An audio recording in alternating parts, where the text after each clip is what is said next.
Hello, folks. Welcome to the Manly Pinterest Tip Show. I'm Jeff C., and you're not. And we have got a great show for you guys today. I'm so excited. I think I've been following her probably the longest on social media, but we have Rebekah Radice here, and I'm so excited to have her. Rebekah is, if you didn't know this already, is a social media strategist, a consultant, a trainer, a digital marketing specialist, and she's also the author of How to Use Social Media to Virtually Crush the Competition.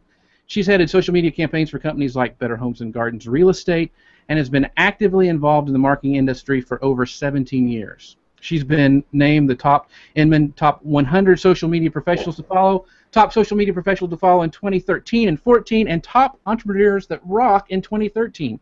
Rebekah, thank you so much for being with us today. Oh, thank you for having me. I'm so excited to finally be on. Oh, it's great. You and Peg are kind of like, my bucket list. So we can shut the show down now and we'll be done.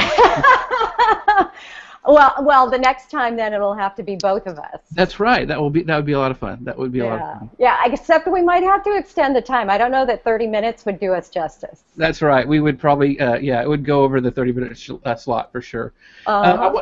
I want to invite the people who are watching our live audience. If you have questions while I'm talking with Rebekah, go ahead and enter them in the comments field, and we'll try to get to them during the show today. And we'd also like it if you would go head over to manlypinteresttips.com and subscribe to our email community. That way you'll never miss out on when a great guest is coming like Rebekah, and we'll kind of keep you up to date on all what's happening with the show. So anyway, let's jump right into the questions. Rebekah, I know that you've been involved for marketing for a while now. Can you kind of tell us a little bit of your backstory and how you got involved with social media? Yeah, absolutely. Well, it's it's an interesting story. I think, like all of us, we all have our own journey of somehow getting to social media.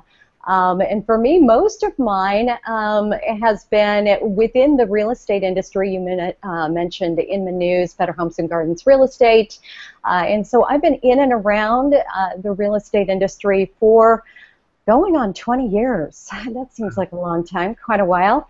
And most of that was with a focus on marketing. Of course, at the time, it was all offline marketing, so just your traditional marketing. And as soon as blogging really came around, which was, social media at the time, it was really our only way to communicate and interact. I saw that as a huge opportunity and really started to dip my toe into it just for me personally to get a feel, and quickly recognized what a powerful way it was going to be for clients to be able to really expand their business beyond those traditional limitations of marketing. And so for me, my first blog I started was in right around 2004, and then dove into social media from there. Actually, Twitter was my first love, really where I got most of my experience, I think. And it was just an exciting time, when you all of a sudden realized that you had access to people you'd never had access before. You could interact with people. So it was just really exciting for me to see how that could benefit a business like mine or like any of my clients. And so from there, it was really just diving in and learning absolutely everything I could, and figuring out how to help people, which is exactly what I do now, transition an established offline brand and turn that really into viable online currency. Because I recognized, and of course I still think it's a challenge today, that most businesses, there's that tug of war of, well, how do I take what I've been doing, what I've established offline, and translate that online? And so I really come in and assist people in not only wrapping their heads around it, but also helping them understand how they can take everything that they've built throughout the years and turn that into something that allows them to connect to a whole new audience. Awesome. Wow. Yeah. Well, today, we want to talk about building your brand with Pinterest. And, let's kind of break down and talk about what branding is real quick. A lot of, I think, small businesses and companies think, well, branding is just a logo. I see Coca-Cola, and that's what I see their logo, that's branding to me. So how would you define branding? Branding really tells your story. So to me, it's a dot connector. It connects the dots between your company message, between your mission, your vision, and your values. So it's really allowing you to clearly express your message. I think a great brand confirms your credibility. I think it really connects you, your business, very emotionally to your potential prospects. So there's a lot that it does. It should motivate your buyers, but you know, obviously, as you said, there's so much more than what you see as kind of that end result of a Coca-Cola or a Better Homes and Gardens. Right. You know, there's that ability to really connect people to you. As I said, my business partner and I joke all the time that we must have been really good as kids at connecting the dots, because that's exactly what we help people do, both online and offline. Gotcha. Well, you know, I did a bunch of research, and I went back and I read a ton more stuff on your blog, which is a great resource for anybody who's interested in that, and I'll make sure your link is in the show notes. But one of the things you mentioned quite a bit in your articles is not to really speak to everyone, to really kind of niche down to know your audience. So how does a business do that with their branding? I mean, because your branding's not going to be successful unless you really know your audience, I assume. Oh, sure. Yeah, it definitely does come down to getting inside the head of your target audience. And you said it, if you're speaking to everyone, you're really speaking to no one. So it's really understanding who your target audience is, what are their needs, what do they deal with on a daily basis. You know, for example, if your target audience is moms, well, I think you've got to get a lot more nichier than that. Is it moms of teenagers? Is it moms of toddlers? Because obviously the challenges that they face on a daily basis are going to be significantly different from one to the other. So it's really, really critical before you dive into the whole branding aspect is to understand who is that market, what do they need from you, what problems do you solve, and then how can you provide those solutions on a daily basis. And then you've got to take that and you've got to translate that across everything you do. So everything from your blog, from your content, all the way across your social media, and keep that message very consistent. So no matter where they're finding you, no matter where they're connecting with you, they're seeing, they're feeling that same emotion. They're connecting with you on that same level. Gotcha. Good points. Well, you know, great images, and we've talked about this before, are what Pinterest is all about. I mean, it's built on images. So how long did it take? Did it take you to come up with the look and feel of your branding? You know, especially on Pinterest, because everybody knows a Rebekah Radice post when they see it. I mean, they know it's from you, and they know who the author is. Well, you know, it is a constant evolution for me. I am a true type A personality, so I am never satisfied, which can be a good thing, bad thing. For me, it's, you know, everything is very fluid, obviously, within social media, and I think you do have to constantly be evolving because the needs of your potential clients, those consumers, are constantly evolving. And so, you know, it's always taking a look at what could I do better, what could I have done differently, how could I expand upon something, how could I make it easier, whatever the case might be. So it probably took me, oh gosh, a good year to really nail down what felt like me. And when I say that, you know, it's everything from my color scheme, which I've talked about it before, but I had so many people telling me, oh, orange is not a great color to go with. It's, right. You know, it's off-putting, it's overwhelming to a lot of people, which I have had the exact opposite response, and it's always been one of my absolute favorite colors. It's just very vibrant. It felt like a true reflection of my personality to me, and so it was identifying that, figuring out my fonts, and so many other things that go into your branding. But like I said, probably took me a good year to really define it. And then it's, you'll see, Jeff, I'm sure you've noticed, you know, I'm always testing things, always trying something new out, just to see if it works, how it feels, and obviously how people respond to it, how, you know, it connects with my audience. Right. Well, yeah, we'll talk about more about that testing later because I don't want to give that up real quick. But I wanted to bring up a question from Mike Alton, and he says Rebekah has a fantastic, consistent look, which is true. We talked about. What are some tips to helping other businesses achieve that? So when you go into another business, how do you help them kind of do what you do and see their personality in their branding? Well, and that's huge praise coming from Mike, who I would totally agree has done just a fantastic job in nailing down his brand, both for Mike Alton, but also the social media hats. And it can be a real struggle, especially when you are the brand, which Jeff, you definitely are. You've branded yourself, and then translating that over into a corporation or a business. And I think first of all, it's identifying who are you at the core, because you got to be true to yourself, right? You've got to feel authentic. So it's figuring out, are you fun? Are you playful? Are you serious? And how does that translate across social media? And it's really walking people through an entire process of, what colors resonate with you, what colors really feel as if they're a true reflection of your brand personality.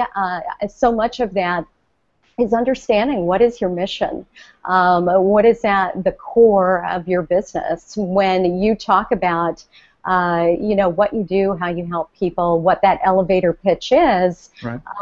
What does that look like to you? Is it flowery? Is it exciting? Or is it very consistent in your messaging? And is it very straightforward? Obviously, working with a local baker as opposed to maybe a local attorney is going to be very different. That attorney is going to be more straightforward, very consistent in their verbiage, in the way that they're positioning their content, whereas a baker, which of course this ties right into Pinterest, is probably going to have a little bit more fun with those cupcakes or those chocolates or whatever it is that they're cooking up for the day. So it's really helping people understand, who are you? Because if you're trying to be somebody that you're not, it's not sustainable. You're not going to have fun with it. You're not going to be able to keep that up. So again, I think it's really figuring out how to maintain that brand personality that you've created offline, and just take that and carry it through into everything you're doing online. Very, very cool. Now, do you worry? I mean, I know you mentioned you test things all the time, and it took you about a year to figure out kind of the way you wanted to go. Do you ever worry that you're ever pigeonholing yourself in the way your brand looks? And how long do you wait before tweaking? I mean, you don't want to be tweaking something every day. You want to give it time to see the results. So how often do you? What's the time frame between when you adjust something? I don't know that there's a set time frame. It's really just paying attention to your analytics, obviously, paying attention to how things are performing, how they're resonating, and then adding in maybe one new element here and there. You can't get crazy in just changing things completely, or you're gonna have a really tough time identifying exactly what's working and what's not. So I will just test, and I use myself as a testing ground to really get a better handle for clients on what are some new ways, some new strategies, some new different, maybe a different way of positioning something, a different way of saying something, or relating an idea. So I try to keep it, like I said, down to maybe just one new way of doing something. But so it could be subtle, or it could be a pretty significant change. But I definitely don't have a set time. It's really just me taking a look at how things are performing and then going with my gut, which I do a lot on my own stuff, of just really figuring out. I pride myself in being really in tune with my audience, and I think that mostly comes from having a very deep connection, really taking a true interest in what the needs of my audience are. And so I really pay attention to what I've shared, when I've shared it, how I'm sharing it, to see, is it something that's really interesting to them, or Is it something that, you know, probably hit the wall with a big loud thud as I was just tossing things at the wall, seeing if they were working? So, Right. you know, there's certainly ways to track this stuff with all of the measurement tools that we have available, but I think a lot of it too is just really going with your gut. Gotcha. And I think that's important, is not being afraid to try new things. One of the things I know both you and Peg Fitzpatrick do really well together is that you cross-pollinate your brand across different social media platforms. However, you know, like when you share a Pinterest pin or something, you know, you may change it up a little bit and share it on Facebook or something like that. But your branding is always consistent. How do, how do you do that? What's the best way? What's the best practice to keep your brand consistent? Do you have a style sheet that you use that you can hand to somebody, or how do you keep your brand consistent across different platforms? Yeah, it's definitely having a brand style guide, and that can be very simple, and especially for people that are working with virtual assistants or do have an assistant that's helping with the development or creation of any of your graphics or any of your content for that matter, making sure that they know what your guidelines are. So everything from your color scheme, so your color palette, to the acceptable fonts, to all the way to, which of course at the brand level is always a big concern, your logo placement. So where does your logo have to fit in on any given design? So I think it can be as simple as, for small businesses, just outlining those things. What are those images that you are very comfortable with? What are big no-nos, you know, so big things to stay away from, things that you won't be happy with, verbiage, things of that nature. So it's really training somebody, helping somebody understand what the do's and don'ts of your brand are. And if you're doing it for yourself, I think it's just really writing those down, taking yourself through that whole process of understanding. First of all, to me, it all begins and ends with what your online hub is, which is your website and your blog, and then extending out from there. So what's your color scheme? What's that color palette going to look like for all of your designs? But yes, you want to have that in place. Otherwise, unfortunately, it's hit or miss every single time. And of course, you know, Peg, working with Canva, that is a phenomenal tool to be able to create a whole lot of templates. I've talked a little bit about this, and I'll just hit on it real quickly. I use Photoshop for most of my stuff, but Canva is fantastic when I need to, you know, quickly maybe translate something to a different size, be it for Pinterest or Twitter, whatever that graphic might be. They've got all of those pre-created in there. So if you know your color palette and your, you know, your hex code, whatever it is, you can just quickly pop those in there and turn something into a branded image in a matter of seconds. Right. And I think that's, you know, that's a real good point, is, you know, using Canva as a tool like that, you know, to do something really quickly. So we've got another question here from Nazim. Let me pull that up real quick. It's, how hard is it for major brands to tackle social media engagement? Is it harder than smaller scale companies? That is a great question, and my answer is probably different than a lot of other people's. Having worked at the brand level, I would say it's almost exactly the same. Really? Because and where people go, I think, sideways a little bit is not understanding that no matter if you're a big company or a small company, you're all talking to people. People are all the same. And if you can help create that persona for your brand at the brand level, just as you're going to do for a smaller company, if you can help people understand that there's a human being behind that brand, that there's a person that actually cares about them, there's a person that's actually interacting, that's asking questions, that's truly taking an interest in solving those problems that we've talked about, then it's all the same. You know, once you figure that out, once you figure out how to have a conversation with people, then the content becomes terribly easy, because they tell you what they want. They tell you exactly what they're looking for, and then you just start to almost mimic yourself, because you're creating that brand voice, that persona, like I said.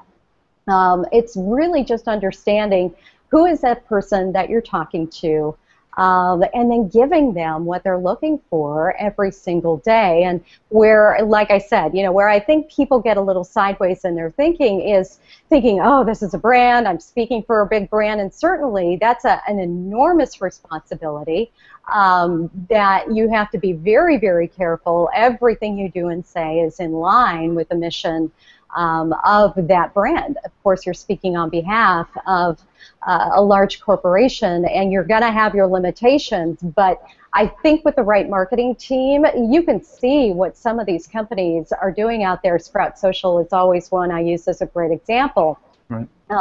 That from the brand level, they're doing just a phenomenal job, not only speaking to those followers or fans, wherever they might be connecting with people, but also listening and really monitoring and paying attention to what the needs of people are, so they're meeting those in real time. So, just to come full circle to me, while there's a difference in how you're managing everything and the volume of how you're managing everything, if you pay attention to what Peg's doing with both Canva and Guy Kawasaki, she's talking from the heart. She's just talking as if you were talking to Peg on a daily basis.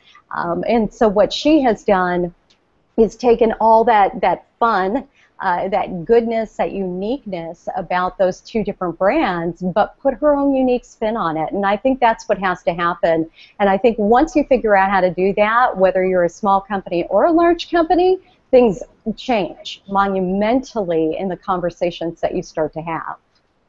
That's awesome. That's good advice. And I think that goes back to your other point about when you're talking about having a style sheet. And I know when people hear that, they think, oh, Mama, I got one more thing I have to do. But that saves you time later so you can engage with your people. You don't have to worry about your brand. And so I think that was a good point that you made.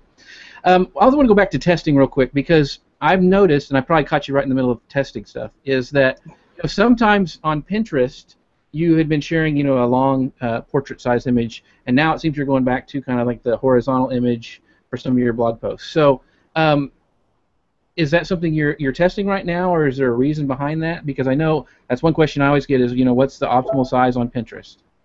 Yeah, and it is interesting because the taller images have outperformed far and away just about everything else. And then I started to test it out simply because I wanted to see if I could create an image that would translate rather effortlessly from Facebook over, to Twitter, to Pinterest, and that's working really, really well. Okay. And so I'm kind of testing them side by side, but I think the key is really keeping your branding consistent, because, as you said, what you want to make sure is people instantly identify that that's your brand, whether you're creating, a taller image, which, whether it's an 800 by 1200, which Peg and I talk about a lot, right. Or, a larger, maybe 1000 by 1000 image that translates really well to both Twitter and over to Facebook. So, it's keeping that consistency, but what I was looking for was an easier way for clients to still get some traction off of their pins, but not have to put quite as much time into the creation of multiple different versions of those images. Yeah, that's what I figured, that you were testing something, because I know everybody usually tests on themselves before they test on their clients. So absolutely. We're always a test ground. That's right. Let's talk real quick to the bloggers here, because I know there's a lot of bloggers using Pinterest and using it successfully to drive traffic back to their content. And images are very important. We know that's the most important thing on Pinterest. But the title that you put on that image is probably a close second. Do you do anything specifically to brand your titles, like other than the font, on your pins that you put out there on Pinterest? It's I guess the font would probably be the biggest thing, because it's using a font that's easy to read. Right. As we know, people are scrolling quickly. They're going through those pins rather fast. For me, it's usually on my iPad, so you're just kind of scrolling, and you want to make sure that the color as well as the font is very clear. There's not a lot of activity going on there. and your point is easy to understand. So I think those are the key aspects. Sometimes we can try to get too creative, almost out-create ourselves in trying to add, multiple different visuals, or trying to have one big visual and then put, some words over that, and it's hard to read. So really check the readability of your pin, and you have to look at it from a mobile user, obviously, because I think the majority of people are probably on Pinterest. And I don't know, I'm sure you've seen the stats more than I have, the recent stats, but I would imagine that the majority of people are accessing Pinterest, through mobile. Yeah, I think but that and tablets are huge on Pinterest, and that's the one thing I would recommend to listeners and watchers is be careful of those thin fonts, because you get it on an iPhone, because people still use those iPhones, and you can't read what the title is what you want to have people click on and go to your website and read, because it's unreadable on your mobile device. So I think that's a great point, is to watch those skinny fonts that you can't see. Or the flowery ones, the ones that it can be equally as hard to read. You just want to make it super, super simple for people to know that that's your pin, to know exactly what the point of it is, and don't give them a reason to hesitate on clicking and then clicking through. Right. I had to stop using flowery fonts a long time ago. So. You? Flowery fonts? I don't see it. No, didn't happen. A couple other points I want to ask specifically on Pinterest. You talk about social listening a lot, that it's important for you to understand your audience, and building your brand is to, listen to your audience. So I know a lot of people and a lot of brands will go and check what their followers are pinning and see what they're liking and stuff like that. Do you do that as well on Pinterest? Do you go and see what your followers are doing? Absolutely, and I look at my competition too. I think you really have to pay close attention to what is your competition doing well, where there's some gaps within their marketing on Pinterest that you could really tap into. It's a great way too to see how they're interacting with their audience, with their followers on Pinterest. What kind of content are they sharing? What kind of traction are they getting? How many repins are they getting? How many likes? Are they getting comments? And if so, is anybody commenting back? So is anybody actually listening? But yeah, I think it's a great rule of thumb to pay close attention to people within your industry, but also, as you said, potential clients, prospects, consumers, people that are out there actively looking for what that product or service is that you've got to offer. So doing a lot of your due diligence up front. I think this goes back to what we talked about too, which is understanding who your target audience is, but doing that due diligence up front and then consistently staying on top of it is going to save you a lot of heartache down the road. Right. Another question about Pinterest, we only got a couple more and then we'll wrap up, but how important do you think group boards are in building your brand? Do you recommend, like, a new user to create one right away, or should they join a couple first? What are your thoughts on group boards on Pinterest? I think they can be fantastic. I think they can be a great way to extend your brand, to really gain reach in a way that you wouldn't have the ability to do, especially if you do connect with somebody that has a pretty active board that people are actively sharing, getting a lot of repins. It's a terrific way to really start to establish yourself, establish credibility, gain some traction, as I said, really start to gain some additional views. Starting your own group board right out of the gate, I don't know that that's necessarily the smartest way to start. I think you'd probably be better off joining a couple of other boards if you can, really figuring out who those people are. That was the way I started out. And it was far and away the best decision, because they already had they already had some established other pinners that were a part of that group. They were already pinning some really phenomenal stuff, and as we all know, it definitely comes down to the quality of pins. So if you are a part of a group board, and so you have to choose wisely, that is posting a lot of spammy type content, not going to be a benefit to you whatsoever. So really pay attention to those group boards, and I'd be pretty picky, maybe just pick 1, 2 to start with. Right. Very good. Good points. We're getting down to the wire here, but I wanted to ask this because I see brands doing this a lot. User-generated content is a lot of big brands are using it. But what about a small business? Let's say, because you come from the real estate background, what could a realtor do to have user-generated content on Pinterest? What are some ideas that you might suggest to them? Oh, wow. There are so many different ways to use that, especially on the real estate side. It could be anything from asking your most recent closing. So somebody just purchased a home, closed on their home, share their pictures from their brand new home on moving day. They could share a video of the kids, moving into their bedroom for the first time, or playing within the playroom for the first time. So there's just a ton of different ways you can get people within that sales cycle or at the end of it, which would be that case, that are just super excited. They are in love with your business.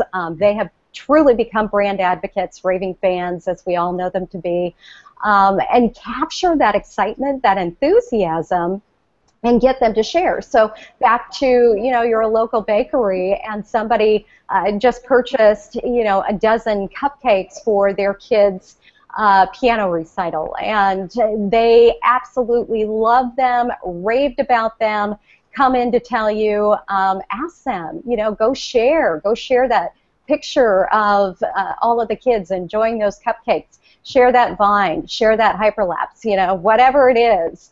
And get them involved in actively sharing those moments within their life that connect them to your brand, because you can be willing to bet that if they're excited about your brand, there's other people that are out there equally as excited. They just don't know how to show it. They don't know where you'd like them to connect. So you do definitely have to tell people how to interact with you. You have to train people in a way how to interact and engage with your business. And Pinterest is no different than Facebook or Google Plus or Twitter. It's helping them understand. So maybe creating a board that's specifically for customers that have taken part in a survey or a study that your business did, or were a past client, or in a realtor's case, are buying a home through your business. So it's just figuring out, what is it that people love about your business, and how can you harness that, and how can you translate that into just some amazing graphics that tell the story about your business in a way that you could never do. Because as we know, third-party edification, there's just really nothing better than pulling those people in and letting them tell your story. Yeah, I think that's a good point. And I think, especially from the realtor angle, instead of just slapping your listing up on Pinterest, try to think creatively. Like all those examples you gave of, the excitement and sharing that joy of a new home. I think people just don't think about that stuff. And if they can really get outside their box and think creatively, I think that's huge, and that's what customers want to see.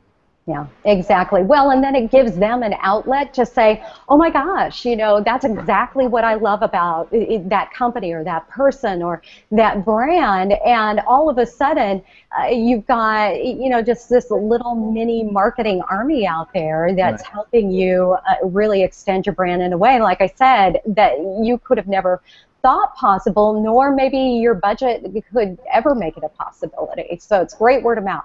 Right. Okay, this is the last question. I ask this to everybody who's been on the show. So what was one of the biggest mistakes you made when you first started to brand yourself and your business? Not being clear. Not being clear on who I was talking to, which is probably why you hear me talk about it so much. Right. I've gone through a lot of transitions, as I've talked about a little bit, from the real estate background. Even further behind that, I was in radio, did morning radio for nearly 10 years. So I have my hand in a lot of different verticals. Right. And so for me, it was really figuring out, who am I talking to? What problems am I solving? and then how am I going to make an impact within that market based off of my content. So it was really getting clear, and I'll tell you what, Peg was phenomenal.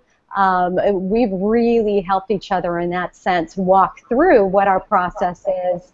You do a lot of times need an outsider to be able to come in and first and foremost hold up that mirror of truth and be able to say, I'm not so sure that what you're saying and what it's really out there are in alignment. Right. So tell you the hardcore truth. And then also help you work through that process of, okay, so if this isn't really who I am, then what does that look like? So you do, I think you need to find somebody that you trust and that they truly appreciate who you are and what you're putting out there, but will look at it with a critical eye and doesn't have a problem giving you those hard, cold facts and not mince words.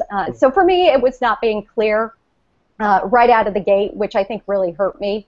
Because I limped along, in my opinion, for a little while, trying to be everything to everybody and trying to reach all these different verticals instead of just speaking to, whoever that is. Is it a small business owner? Is it an entrepreneur? Is it at the enterprise level? So again, going back to just really figuring out who was I talking to. Oh, those are all great points. All great points. So, Rebekah, where can we find out more about you? I have a link to your blog in the show notes, but is that the best place? Where should we find more information about you? Well, obviously, right here on Google+. And I know that this is a podcast as well. So for those that are listening and not watching, definitely my website, which is RebekahRadice.com. And then across social media, anywhere you can find me at Rebekah Radice, whether it's Twitter, Facebook, Instagram, you name it. Awesome. Well, thanks so much for being here, Rebekah. It's a great conversation. I think we could talk about it for another half hour, but we've got to wrap it up. And as always, I'd love for anybody who's watching or listening to go to manlypinteresttips.com, click on the sidebar and subscribe to our email community so you'll never miss out on a great guest like Rebekah. And because we're always adding testosterone one pin at a time. See you guys next time. Thanks a bunch. Bye. Thanks, Jeff. Bye-bye.